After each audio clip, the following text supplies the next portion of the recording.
سه حرف آخر کوروش بزرگ قبل از مرگش این بود که تابوتم را پزشکان حمل کنند تا همه بدانند که هیچ طبیبی نمیتواند جلوی مرگ را بگیرد. تمام طلاهایم را در مسیر حرکتم بریزید تا مردم بدانند که مال نتوانست من را نجات دهد. دستهایم را از تابوت بیرون بگذارید تا بدانند که باید با دست خالی رفت. شناسنامه اولین امپراتور جهان. نام کوروش. نام پدر کمبوجیه. نام مادر ماندانا.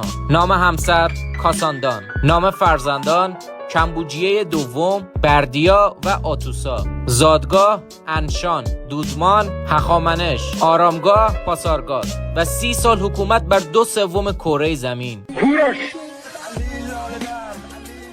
ما امروز در برابر آرامگاه ابدی تو گرد آمده ایم تا به تو بگوییم